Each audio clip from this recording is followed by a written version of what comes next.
capacitados de ustedes para rutina a nivel de hospitales como tal y mucho más en nuestra área porque son pues nos va a ayudar a detectar estas infecciones a nivel de torrente sanguíneo y ustedes saben que en realidad son las causas más frecuentes incluso de la muerte de los pacientes y nosotros hablamos de bacteremias como tal, ¿sí? Entonces, lo que les decía, cuando nosotros realizamos un hemocultivo, cuando nos solicitan un hemocultivo, cuando principalmente sospechan de infecciones del torrente sanguíneo.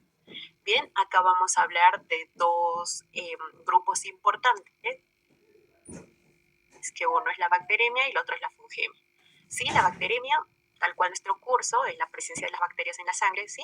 Y esto se demuestra con un hemocultivo positivo, pues que nosotros podamos informar. Y la fungemia, pues la presencia de hongos, ¿no? De hongos o levaduras en la sangre. En términos prácticos, para nuestro curso vamos a centrarnos en la bacteremia, pero no olvidarnos que también, pues, una infección a nivel sanguíneo nos puede causar también, puede ser causada por levaduras u hongos, ¿no? Entonces, esta bacteremia, no podemos grabar, disculpa Cintia, no nos dan el acceso a grabar, sino simplemente la universidad y el sistema de gestión de las clases virtuales es la que accede, pero si ustedes pueden hacerlo como les decía en las otras clases, no hay problema, ¿no?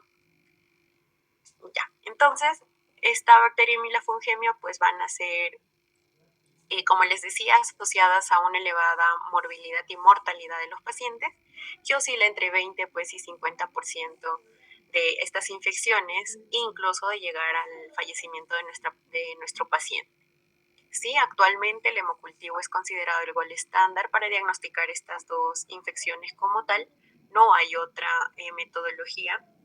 Sin embargo, nosotros hemos ido actualizándonos en todo esto del hemocultivo, ¿no? Y lo voy a explicar más adelante.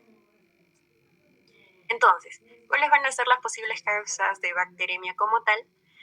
Pues uno, que a partir de un foco primario, sí, se disemine al sistema linfático o vascular y esté causando esta infección como tal, ¿no? El paciente tiene una infección previa localizada y a partir de esta infección con un microorganismo en específico pasa a torrente sanguíneo o al sistema linfático y se causa esta bacteremia. Bien, otro es la inoculación directa, que principalmente es el uso de agujas. Esto lo vemos mucho más en pacientes con adicciones, principalmente una drogadicción como tal. ¿Por qué? Porque obviamente al estar inoculándose con agentes punzocortantes, abre un foco de infección como tal sin la adecuada asepsia para que pueda ingresar pues algún microorganismo o bacteria propio de la piel, propio del paciente o incluso que esté asociado al estilo de vida del paciente, ¿no? Entonces, así se puede causar una bacteremia también. Bien, y lo otro son los dispositivos intravasculares contaminados, que básicamente es responsabilidad del personal de salud por una adecuada asepsia, ¿no? Que deba tener o una inadecuada asepsia que se está llevando a cabo. Entonces, al momento de nosotros poder introducir estos catéteres o prótesis contaminados, ustedes saben ya qué bacterias se asocian mucho más a esto. Entonces, mi paciente también puede adquirir una bacteremia. Bueno, entonces, ¿cuáles van a ser las posibles causas de bacteremia como tal? Uno es la multiplicación mayor a la capacidad de remoción del microorganismo. ¿Sí? ¿A qué nos referimos con esto? Pues que cuando las bacterias ingresan al torrente sanguíneo, usualmente son eliminadas muy rápido por los mecanismos de defensa que nosotros tenemos, ¿no? Nuestro sistema inmune. Sí, nuestras células, ¿no? Nuestros neutrófilos, monocitos, macrófagos, sistema de complemento, etc. Bien, principalmente los neutrófilos, ¿no? Que son los que atacan a las bacterias como tal.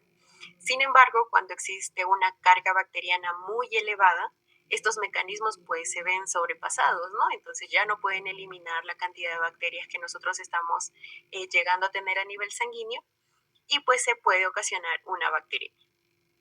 Bien, esto mayormente se da pues en los pacientes, por ejemplo, una de las más frecuentes es cuando tienen un absceso abdominal que es grande, entonces las bacterias se van reproduciendo, multiplicándose constantemente, ¿no? Ustedes ya saben a qué tiempo se multiplican estas bacterias, entonces esta cantidad de microorganismos pasan a torrente sanguíneo y superan pues la capacidad de eliminación de nuestro sistema inmune generando esta bacteriemia, ¿sí? El siguiente, la falla del sistema inmune del huésped, ¿sí? Nosotros, tal cual, si nuestro sistema está inmunodeprimido, inmunosuprimido, no vamos a poder eliminar estas bacterias y usualmente se ve esto pues en pacientes con VIH, ¿sí? Un paciente que tenga una linfopenia, tal vez ustedes mismos por el estrés tan grande que puedan tener, su sistema inmune baja y al estar en contacto con estas bacterias que puedan llegar a pasar a nuestro torrente sanguíneo, se causa pues una bacteremia real. Bien, y lo último es la falla médica, ¿no? La falla médica en la remoción, drenaje y tratamiento de la infección, que principalmente pues es basado en los Mami, ya estoy en antibióticos. clases. ¿Sí? ¿Por qué? Porque si el médico no da un tratamiento adecuado como tal, nosotros no podemos lograr eliminar esta bacteremia para mi paciente, entonces se puede complicar pues llegando a la muerte como tal, ¿no? Bien, entonces, ¿cuál va a ser la importancia de nuestros hemocultivos? Nosotros poder realizar un hemocultivo, tres principales. 1. Confirmar la etiología infecciosa. 2. Identificar el agente etiológico que está causando esta bacteremia. Y 3. Orientar a la terapia antibiótica, porque nosotros sabemos que hay muchos microorganismos que poseen pues una resistencia natural o intrínseca.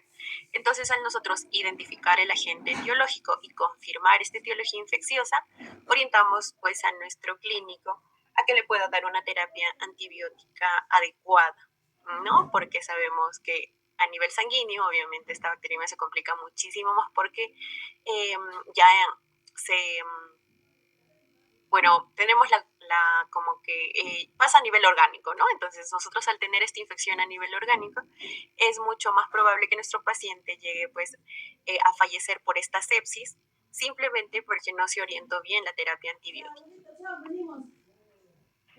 Bien, entonces, las fuentes más frecuentes de bacteremia, uno, los dispositivos intravasculares, que son los catéteres, líneas periféricas o centrales, principalmente pues esto ocasionado por el personal de salud, ¿sí? Que no tiene una adecuada asepsia en todos estos dispositivos y puede ingresar directamente a vía sanguínea del paciente. ¿No? Otro es el tracto respiratorio, tracto urinario, ¿sí? Abscesos, heridas quirúrgicas, el tracto biliar de piel o intestino, que son pues que podemos tener, como les decía, una infección localizada, sin embargo, esté pasando directamente a vía sanguínea y ya se ocasiona esta bacteremia como tal. Bien, entonces, ¿cuál va a ser la correlación de esta infección sistémica y el porcentaje de hemocultivos positivos? ¿Sí? Nosotros nos vamos a centrar en lo que es la meningitis. ¿Sí? La meningitis abarca aproximadamente del 50-80% de estos hemocultivos positivos. ¿Sí? Y luego nos vamos pues a la peritonitis primaria, que también supera o está oscilando entre 60% de los hemocultivos positivos que nosotros vamos a tener en el Ya. laboratorio. Ma, Ahora, ya, estoy con en esto queremos clases. decir que los demás no es importante, sí son Ya. importantes, simplemente que son las causas más frecuentes, pero no debemos eliminar pues las demás, ¿no? Como las neumonías como tal, ya sea en niños o en adultos, la osteoartritis, osteomelitis, etcétera, o las heridas quirúrgicas o abscesos intraabdominales, como les mencionaba. Bien, entonces, ¿cuáles van a ser las indicaciones del hemocultivo? ¿Sí? Cuando nosotros pedimos o nos solicitan un hemocultivo, cuando hay una sospecha clínica de sepsis, de meningitis, que es la causa más frecuente, endocarditis por estas líneas centrales que que se le ponen al paciente, pielonefritis a nivel de riñón, infecciones intraabdominales, los abscesos que les mencionaba, y nos centramos aquí, ¿sí? En la fiebre de origen desconocido. Muchas veces en nuestros pacientes, ustedes lo van a ver si tal vez laboran o van a laborar en un ambiente hospitalario que tiene pues un internamiento como tal de nuestros pacientes. Llegan los pacientes o incluso si están ya hospitalizados, van teniendo picos de fiebre, ¿sí? Picos de fiebre, entonces les van, ¿no? Haciendo los estudios necesarios, nos mandan, ¿no? Su hemograma, etcétera, todos sus resultados, pero no logran identificar por qué se está ocasionando estos picos febriles. ¿Sí? Entonces nosotros sabemos que la fiebre pues es un mecanismo de nuestro sistema inmune normal, ¿sí? Cuando se está desarrollando pues todo este proceso para o frente a una infección. Entonces, Cuando se da esta fiebre de origen desconocido, usualmente, o debe ser que si deben mandar antes de suministrar el antibiótico un hemocultivo, porque van a ver muy frecuentemente que los clínicos usualmente se centran pues en bajar la fiebre, ¿no? Incluso como todos nosotros les sube la fiebre, no saben por qué. No tengo tos, no tengo ITU, ¿no? O sea, no tengo una infección a nivel abdominal, entonces, o gastrointestinal. Entonces, tomo paracetamol. Pues no tomo paracetamol, mi ibuprofeno, me voy a la farmacia y digo, tengo fiebre. Entonces, solo se centran en el pico febril o en disminuir la fiebre, pues nada más, ¿sí? Pero, ¿cuál es la importancia? Que en un ambiente hospitalario nosotros debemos sospechar que nuestro paciente puede tener una bacteremia que no necesariamente esté comprometiendo pues algún foco primario, ¿no? Como tal vez una infección de vías respiratorias, una infección de tracto urinario, una infección gastrointestinal, pero sin embargo esté desarrollando una bacteremia. Bien, entonces, ¿cuál es lo indicado? Que si mi paciente tiene fiebre de origen desconocido, no solo me centre en bajar la fiebre y nada más, ¿no? Sino simplemente de buscar el agente etiológico para orientar el tratamiento, ¿sí? Y una vez que nosotros ataquemos al agente etiológico, la fiebre de por sí sola disminuye y mi paciente no se complica. Entonces, ¿sí? Continuamos. ¿Qué factores van a afectar el rendimiento de nuestro hemocultivo? Uno, el momento de obtención de la muestra. Bueno, ustedes saben, ¿no? Que usualmente, por ejemplo, para sacar un hemograma no tengo un momento adecuado, sino puedo sacarlo durante todo el día porque no me afecta a mis analitos como tal. Pero si hablamos, pues, de un examen de, no sé, de glucosa, etcétera. Por ejemplo, en un urocultivo, nos recomiendan, pues, tomar la muestra o que el paciente pueda recolectar la muestrita de la primera de la mañana, ¿no? Entonces, hay ciertos análisis que van a requerir este momento de obtención, pero cuando hablamos de hemocultivo es uno de los factores principales que afecta nuestro rendimiento porque nos pueden dar falsos negativos. Les voy a explicar igual por qué más adelante, ¿sí?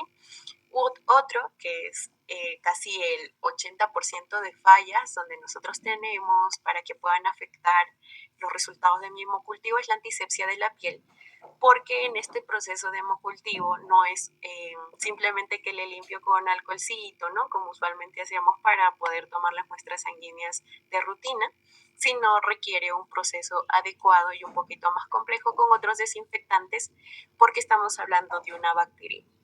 Bien, el volumen de sangre indispensable, que les voy a explicar igual de acuerdo a los frascos que nosotros recolectamos, el número de frascos, porque no solo se recolecta uno, y vamos a ver, ¿no? Si nosotros utilizamos para procesar mi hemocultivo un método convencional versus un automatizado, porque en términos de sensibilidad y especificidad hay una gran diferencia. La utilización de frascos anaerobios, como es la manera adecuada para nosotros poder dispensar la muestra o el orden correcto de estos frascos para nosotros poder recolectar las muestritas para procesar nuestro hemocultivo, y los subcultivos iniciales y terminales que vamos a desarrollar a partir de nuestra toma de muestra. ¿Sí? Entonces, empezamos. ¿Cuándo obtenemos un hemocultivo? ¿Sí? Nosotros debemos hacer una correcta selección clínica de nuestros pacientes. Nosotros podemos tomarle un urocultivo a un paciente que tiene fiebre de origen desconocido que supera los 38 grados.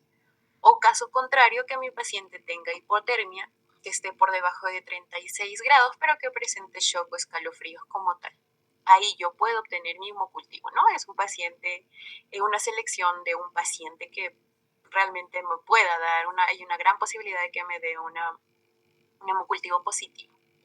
Sí, la siguiente es la frecuencia cardíaca aumentada, ¿no? Mayor de 90 latidos por minuto, hipotensión arterial de mi paciente, un aumento de la frecuencia respiratoria, que mi paciente presente una leucocitosis o en caso contrario una leucopenia por su sistema inmune. ¿Sí? La leucocitosis nos indica que está pasando por un proceso infeccioso, pero esto superando pues ciertos valores, ¿no? Y la leucopenia, como les explicaba, por el sistema inmune de mi paciente que me indicaría pues que está bajo, ¿no? Otro, la sospecha clínica o confirmada de una infección. Esto nos lo brinda el clínico como tal. Y las infecciones localizadas severas. ¿Sí? Si yo tengo una infección localizada que no ha sido tratada y se está complicando, es muy probable que pase a vía sanguínea y cause una bacteremia como consecuencia de esta infección localizada. Entonces, ¿cuándo vamos a obtener un hemocultivo? El hemocultivo se toma, o nosotros debemos tomar la muestra lo más pronto posible después del inicio de los síntomas, ¿sí? Lo primero, debemos tener en cuenta, antes que nuestro paciente pueda tomar o pueda tener una terapia antibiótica que le estén indicando. ¿Por qué? Porque obviamente los antibióticos pueden inhibir o demorar el aislamiento porque la carga bacteriana disminuye, ¿sí? En caso contrario, hay muchos pacientes, muchos clínicos que ya les mandan la terapia antibiótica. ¿Por qué? Porque tu paciente con sepsis no te espera, pues, ¿no? Entonces es muy probable que se complique, y si ya está pasando por un cuadro mucho más grave, el médico obviamente administra estos antibióticos.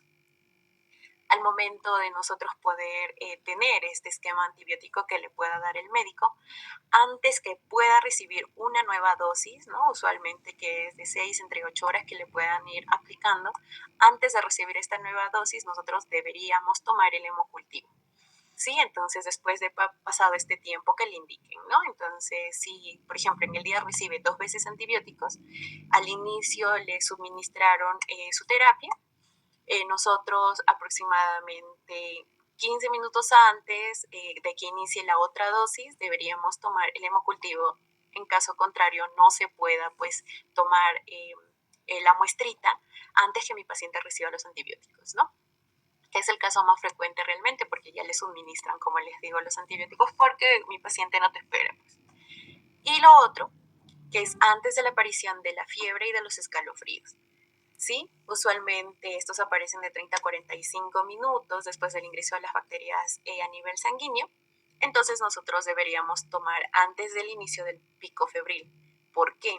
Si nosotros tomamos cuando mi paciente esté en el pico máximo de la fiebre, esta fiebre nosotros sabemos, pues, ¿no? Que es para qué, para que pueda eliminar mediante este calor producido a nivel sistémico las bacterias que intentan ocasionar esta infección. Nuestro sistema inmune se defiende.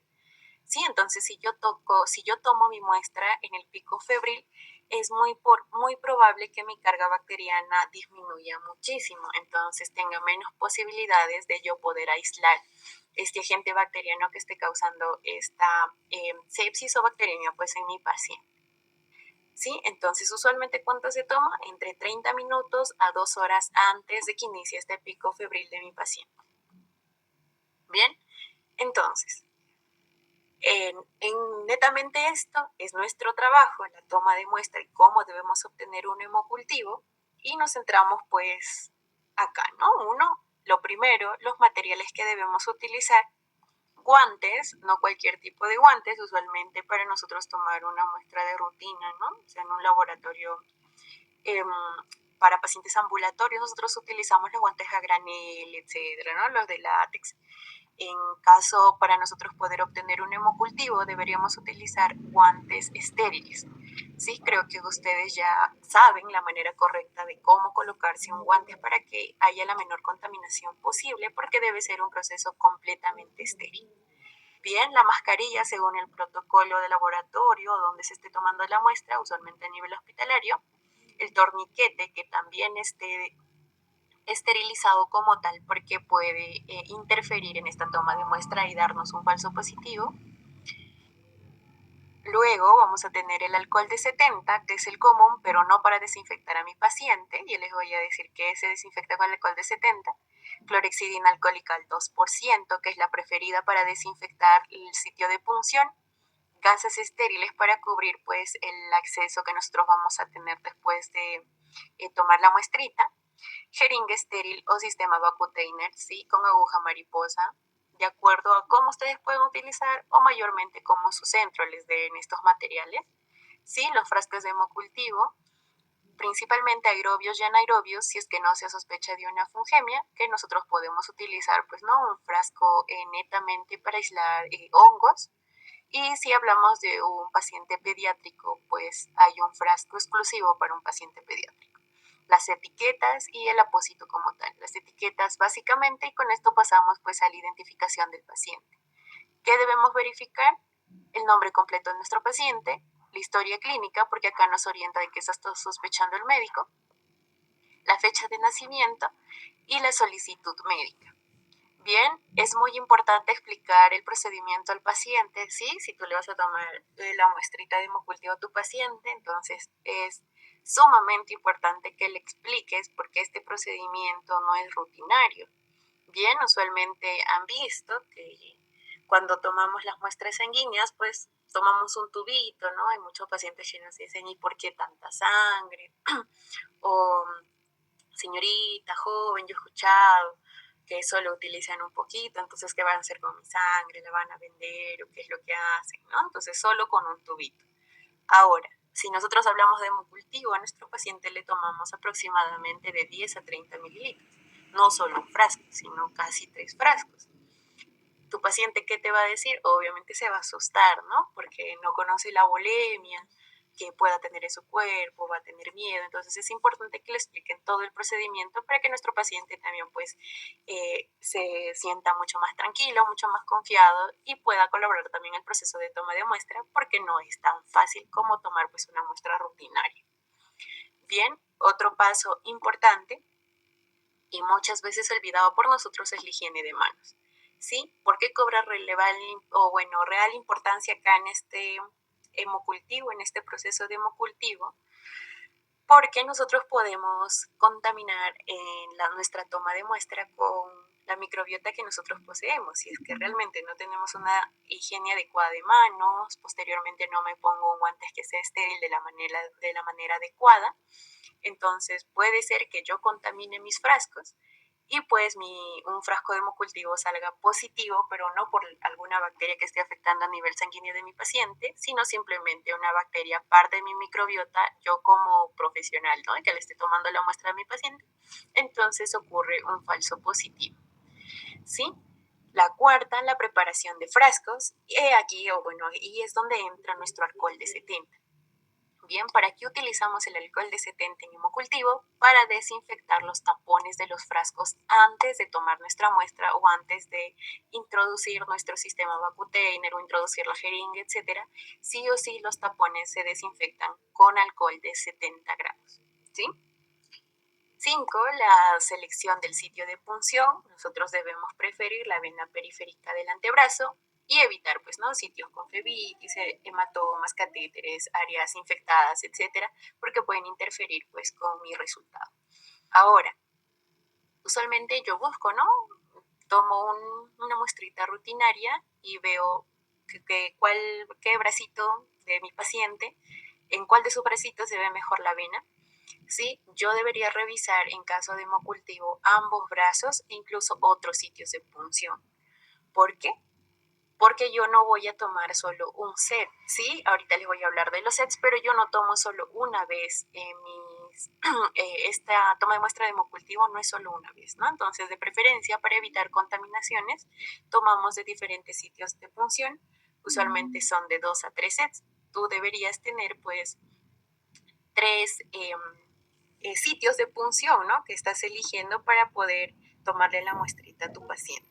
Usualmente son de ambos brazos, pero tal vez en un bracito no se encuentre la vena, entonces deberías buscar otro sitio de punción para extraerle la sangrecita.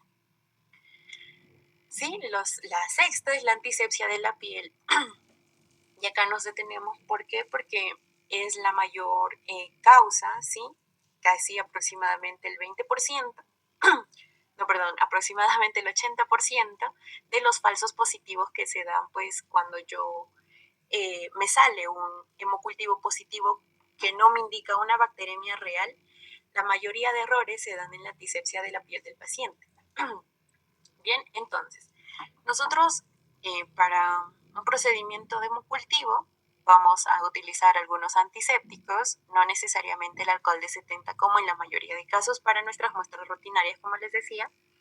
Yo puedo utilizar alcohol, sí, este alcohol, pero ¿qué alcohol? Isopropílico. Bien, puedo utilizar este alcohol isopropílico al 70%, no es lo mismo que utilizamos para nuestros microscopios, ¿sí? Es otro alcohol que es desinfectante. Y si yo utilizo este alcoholcito, debería esperar 30 segundos para que el sitio de punción o donde yo esté desinfectando pueda secar para yo empezar a tomar la muestra.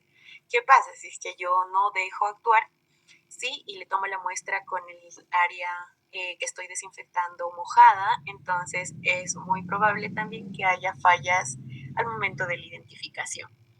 Otro desinfectante o antiséptico que puedo usar, la tintura de yodo. ¿Cuánto debo esperar? También 30 segundos.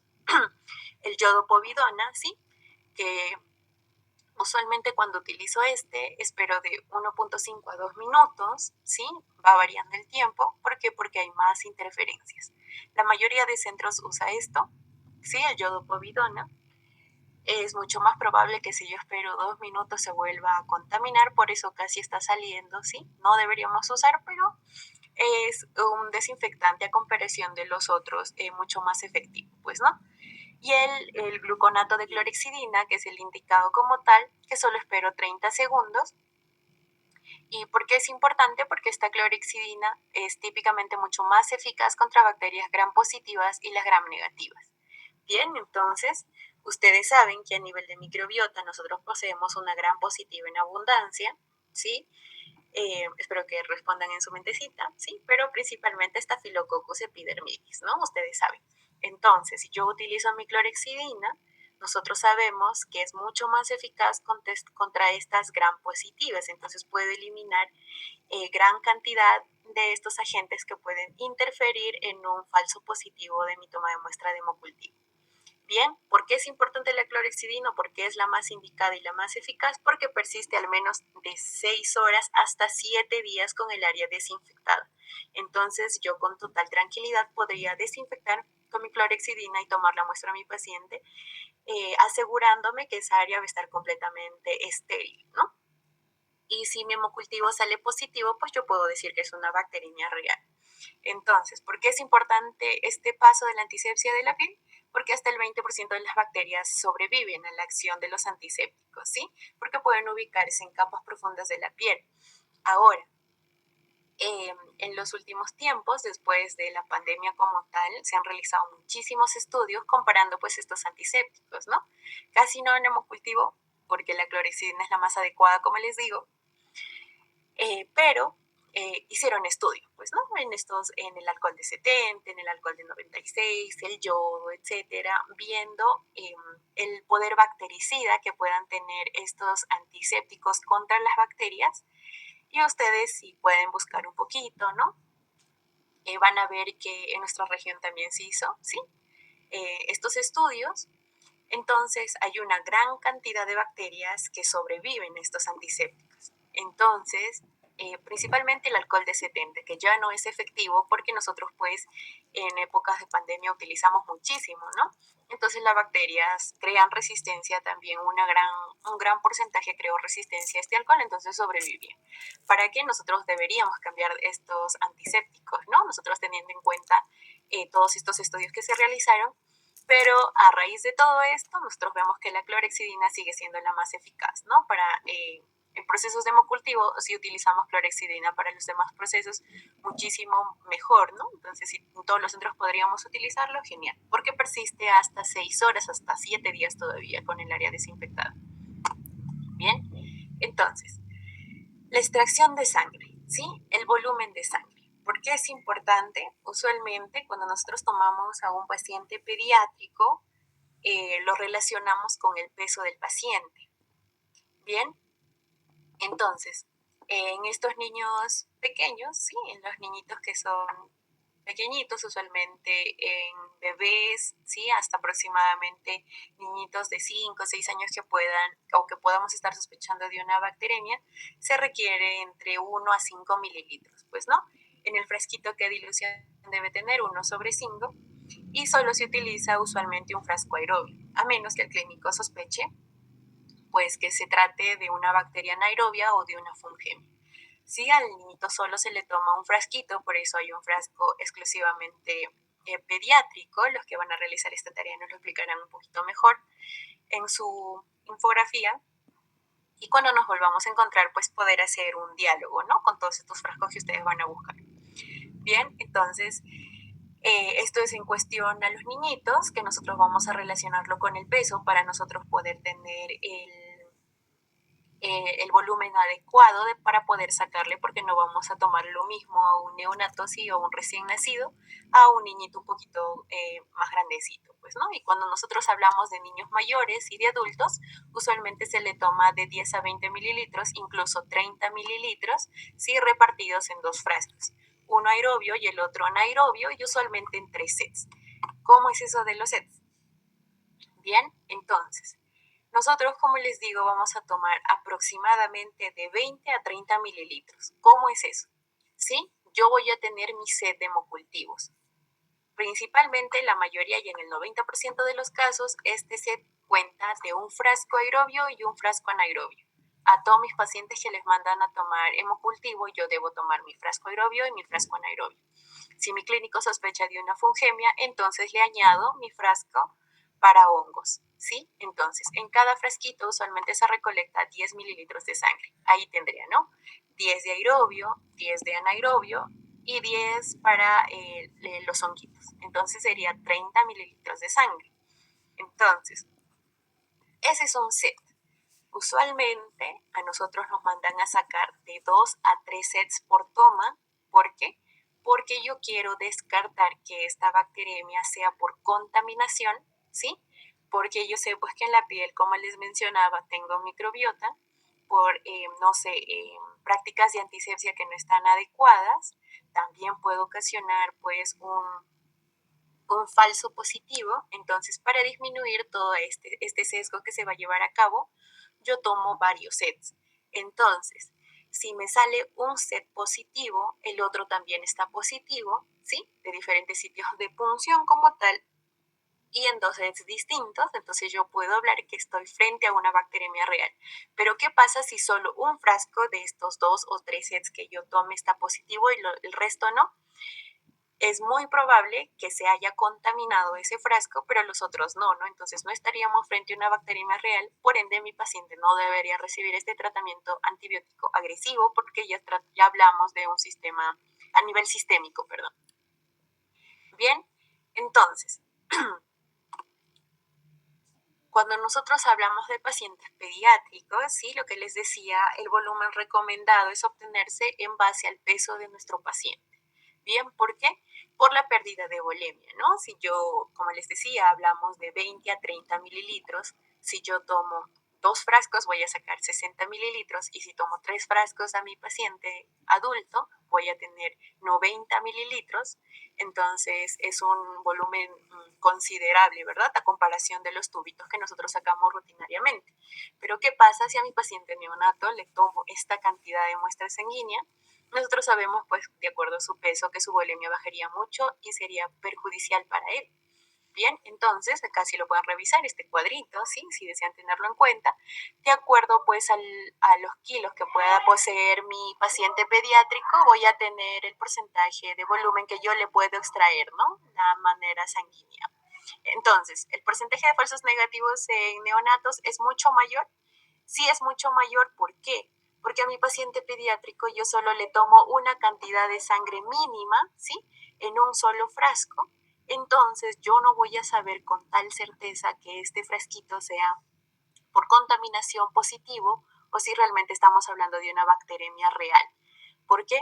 Porque lo que les mencionaba, ¿no? Miren, cuando yo tomo, necesito saber que todos mis frascos estén positivos para confirmar mi bacteremia. Si hay uno, yo tengo otros 2 sets para confirmar que no se trata de una bacteremia real, sino de una contaminación. Pero ¿qué pasa si a mi paciente pediátrico solo le tomo un frasquito? Entonces es más probable que tenga falsos positivos e incluso también falsos negativos, si es que no se trata de por el volumen adecuado, ¿no? ¿Por qué?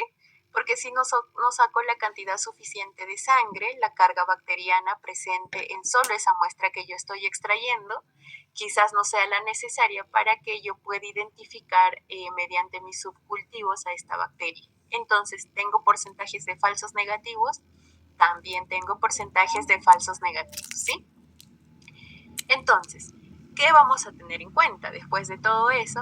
¿Sí? El orden de inoculación de mis frascos. Bien, ya acá vamos a prestar mayor importancia también. ¿Por qué? Porque nosotros vamos a tener dos maneras de inocular mis frascos. Yo sé que utilizo por ser dos frascos comúnmente y si me traen pues el de honguitos, tres. ¿Principalmente trabajamos con los dos? Sí. ¿Qué pasa? Yo puedo utilizar dos sistemas para inocular a mis frascos. Uno, que es el más común, es el uso de jeringas, y el otro, que es lo más recomendado, el sistema Vacutainer con aguja mariposa. ¿Sí? Entonces, si yo utilizo mi jeringa, quiere decir que yo voy a extraer a mi paciente la sangre directamente con la jeringa y esta jeringa la voy a inocular al frasco para poder vertir toda la cantidad de sangre a mis frasquitos. Si yo utilizo jeringa, el primer frasco que debo inocular es el frasco anaerobio y después seguir con mi frasco aerobio. Pero ¿qué pasa si yo utilizo mi sistema Vacutainer con aguja mariposa? Cambia el orden. Debería inocular primero mi frasco aerobio y segundo mi frasco anaerobio. ¿Por qué?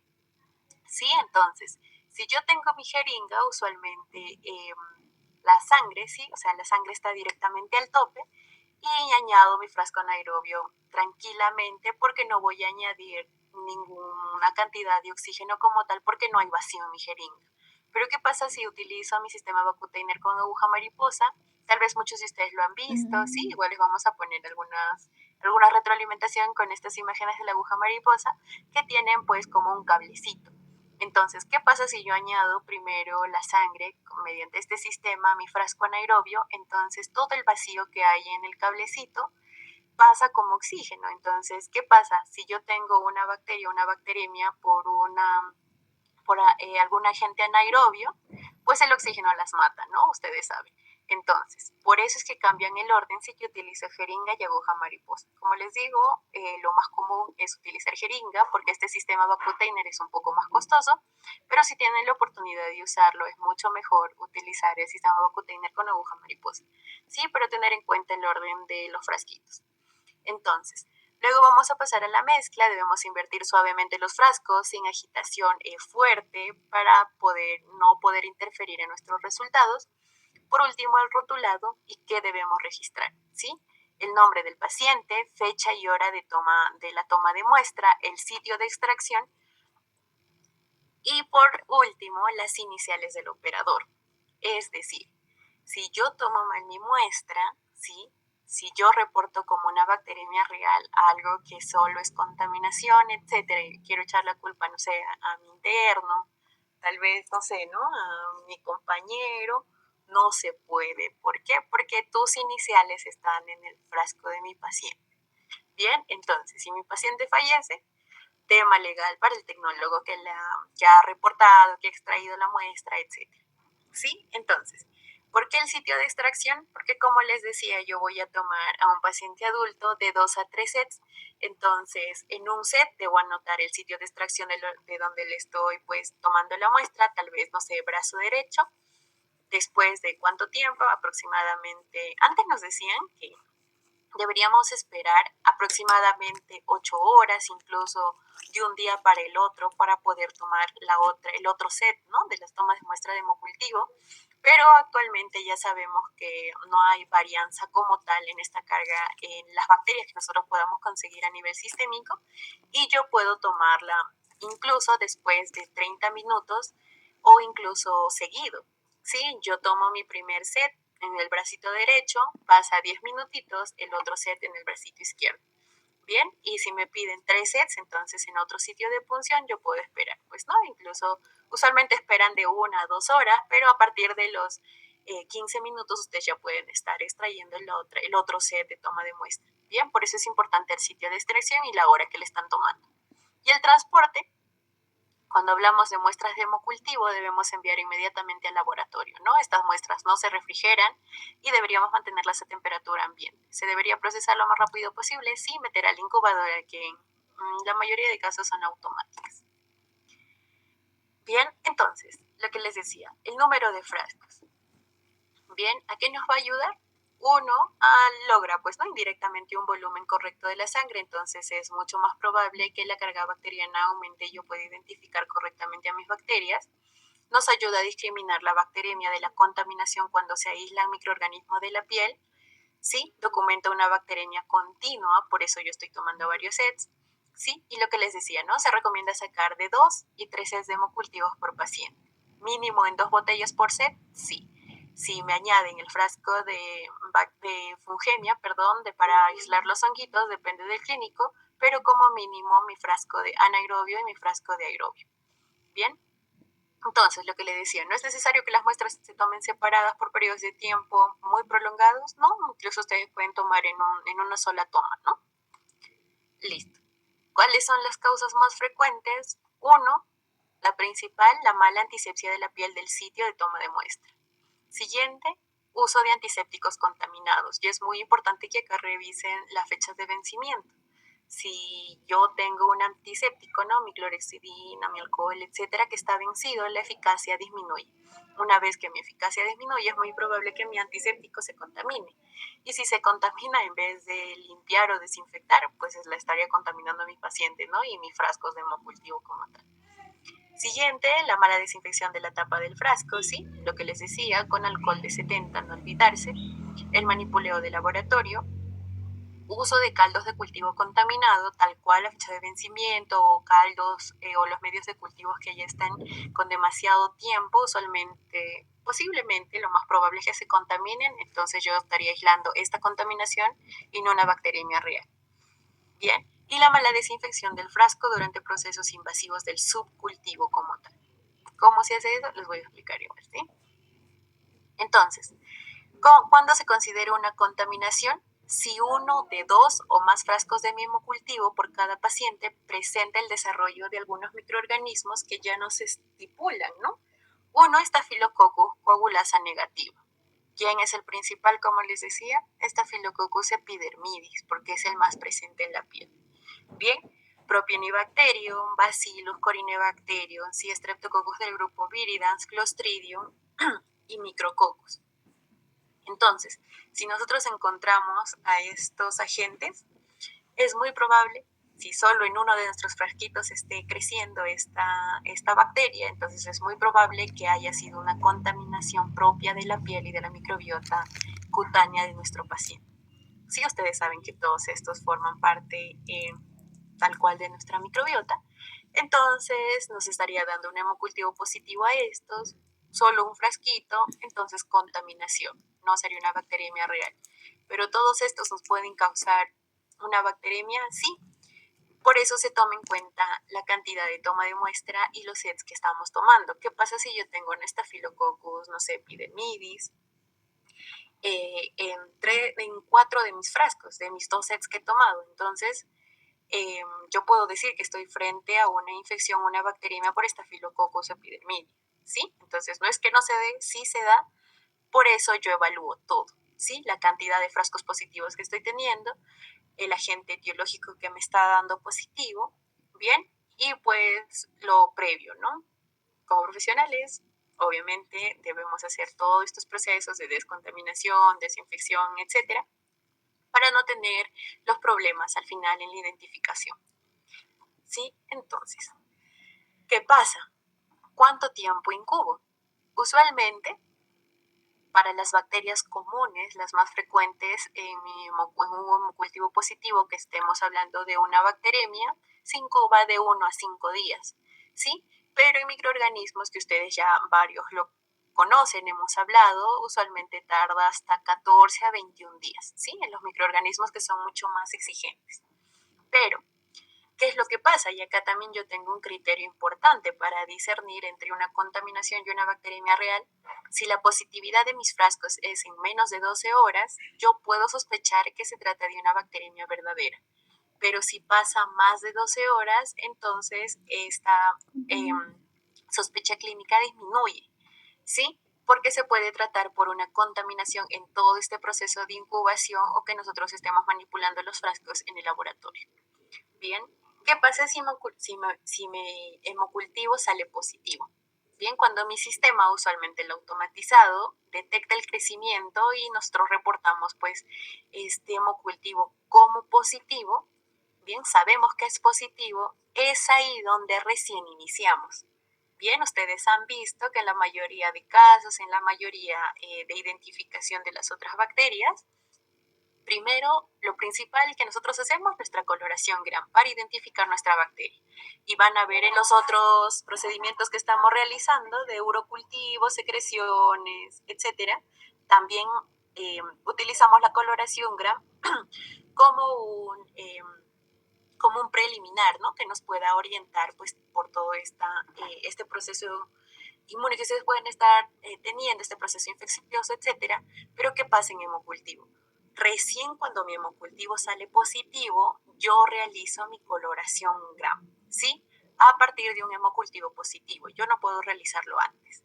¿Por qué? Porque obviamente si no está positivo, no estamos hablando de una bacteremia real, entonces sería en vano como tal. Sin embargo, cuando tenemos nuestra coloración Gram de nuestro hemocultivo positivo, nos orienta para yo realizar mis subcultivos posteriores a mi hemocultivo. Bien, entonces, ¿qué es lo que yo puedo encontrar con mi Gram?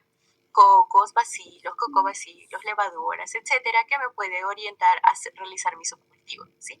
Entonces, yo me quedo con mi hemocultivo positivo, no debo identificar mi bacteria, ¿no? Entonces, mi subcultivo usualmente utilizamos agar sangre, agar maconca y chocolate, y a partir de mi coloración Gram yo añado muchos más medios, ¿no? Por ejemplo, si yo veo cocos, no sé, en racimo, mi subcultivo debería tener, ¿qué cosa? Un agar manitol salado, ¿sí? Entonces, después de hacer mi subcultivo, yo hago mi identificación bacteriana. Nosotros ya hablamos, ¿no? Hicimos pruebas bioquímicas para enterobacterias, también hicimos cataladas, coaguladas, oxidadas, etcétera, para las otras bacterias o los cocos. Hago mi identificación bacteriana, puedo utilizar pruebas bioquímicas o automatizados, y el más frecuente, maldito, es que me da la identificación bacteriana en aproximadamente media hora, ¿no? Y mi antibiograma posteriormente, porque mi paciente necesita ser tratado, pues, ¿no? A nivel sistémico. Puedo utilizar Kirby Bauer, sí, puedo utilizar un MIC o los sistemas automatizados como tal, como les decía, tal cual, para poder tener los antibióticos y la susceptibilidad a esta bacteria que me esté causando esta infección. Bien, entonces, ¿qué pasa? Nosotros vamos a tener el hemocultivo convencional frente a un hemocultivo automatizado, ¿sí? Antes nosotros utilizábamos el hemocultivo convencional que se utilizaba en este tipo de frascos, pero ¿qué es lo que pasaba? Porque tiene baja especificidad. Una vez que yo recolecté mis frascos de hemocultivo, ¿sí?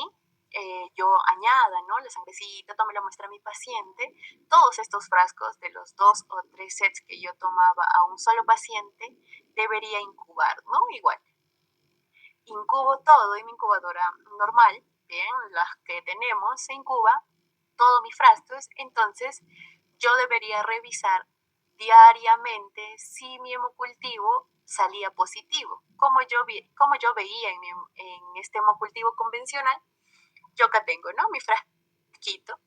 Cuando mi frasquito se hacía turbio, entonces yo decía que realmente mi hemocultivo era positivo o este frasco esté positivo. Pero ¿qué pasa si los otros no estaban positivos? Yo debería esperar todos estos días, ¿no? Vimos que aproximadamente se esperaba de 1 a 5 días y en microorganismos exigentes hasta 21 días. Entonces yo debería estar revisando todos mis frascos de hemocultivo todos los días, ¿sí? Uno, yo manipulaba muchísimo estos frascos, solo sacaba los que eran positivos para poder realizar la coloración Gram y los subcultivos, y los que no estaban positivos debería seguir incubando hasta que cumplan los 21 días por si alguno de estos me volvía a dar positivo o recién esté creciendo la bacteria. Bien, entonces son aproximadamente 21 días. Yo recién a partir de esto procedí a hacer mi siembra, ¿sí?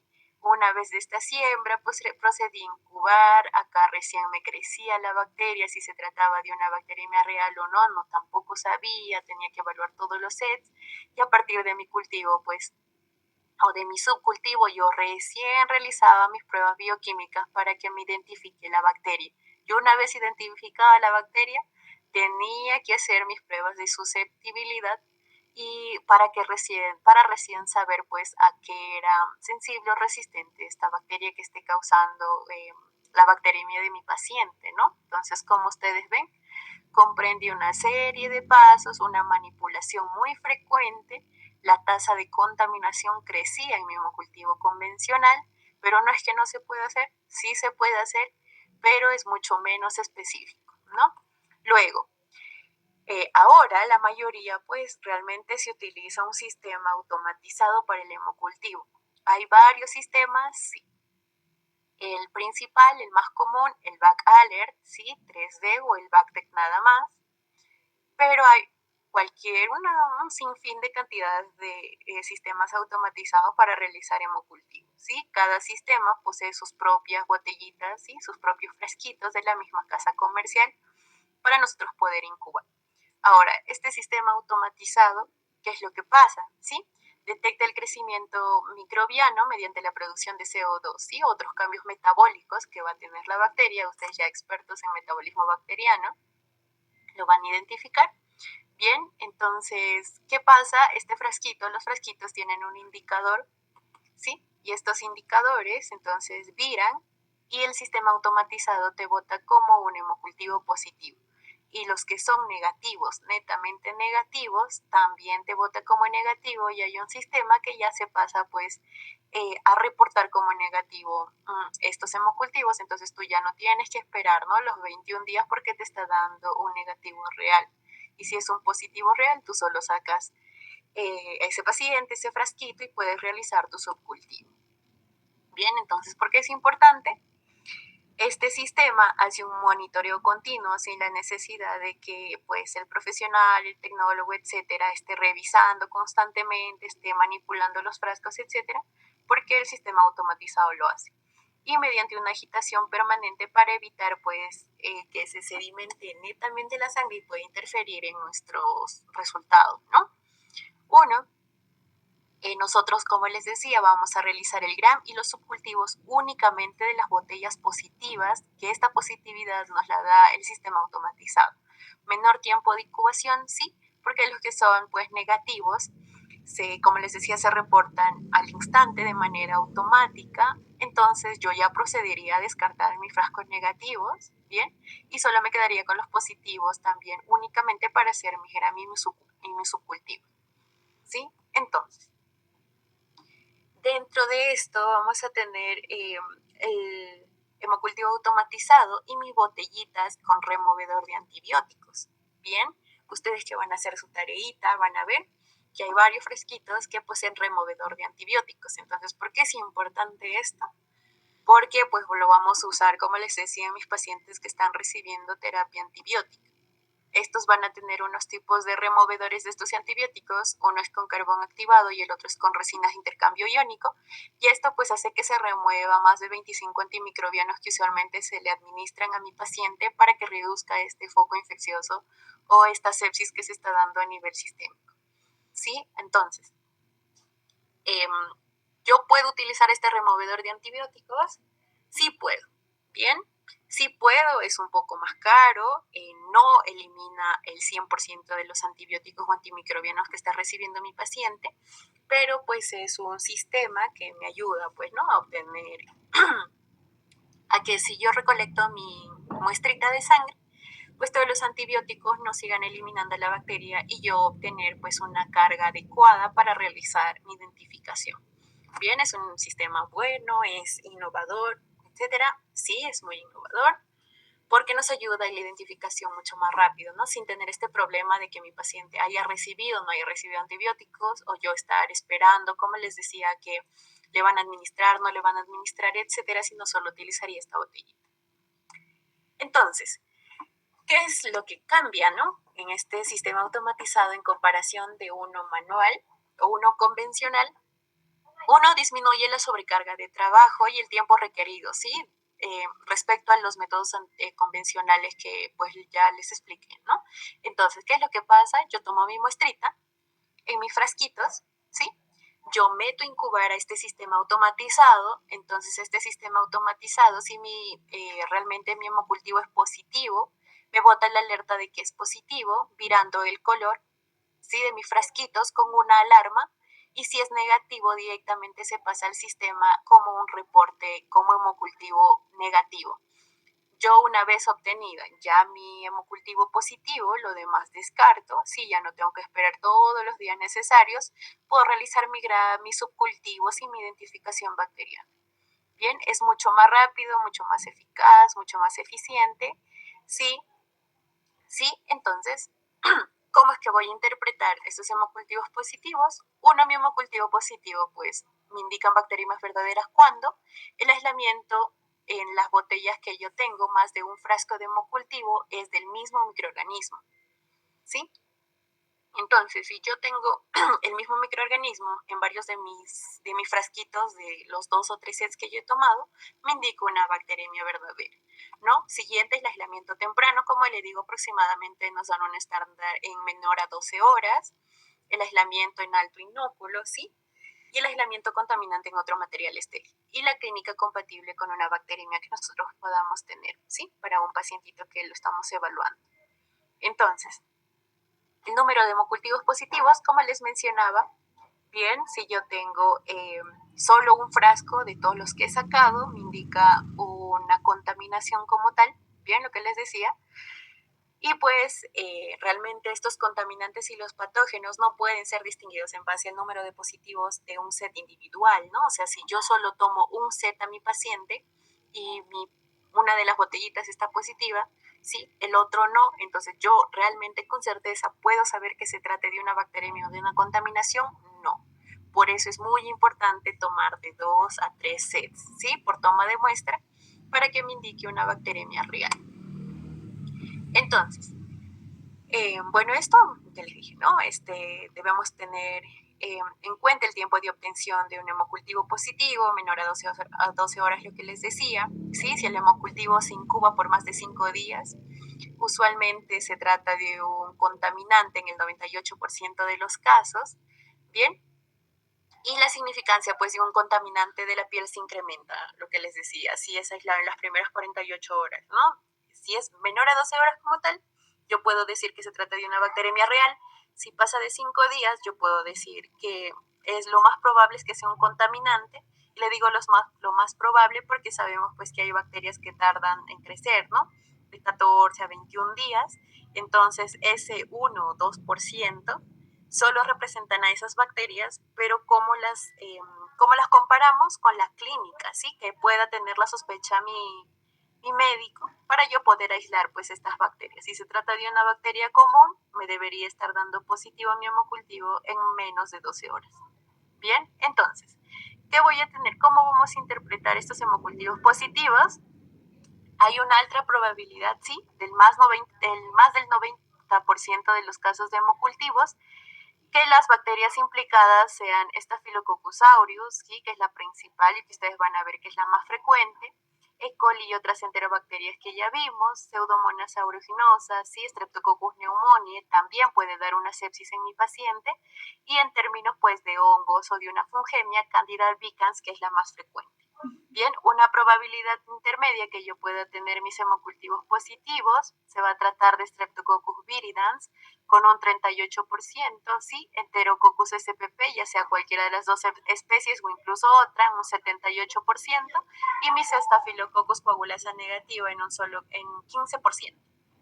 Y las de baja probabilidad, menos del 5% que me causen un hemocultivo, una bacteremia verdadera, Corynebacterium, Bacillus y Propionibacterium acnes, que son bacterias propias de nuestra microbiota, pero pueden causar una bacteremia, sí pueden, pero es menos probable, ¿sí? Solo el 5% de estas bacterias causan una bacteremia real. Las más frecuentes, Staphylococcus aureus, las enterobacterias, Pseudomonas, etc. Bien, listo. Ahora, ¿tienen alguna pregunta, chicos? ¿Alguna duda?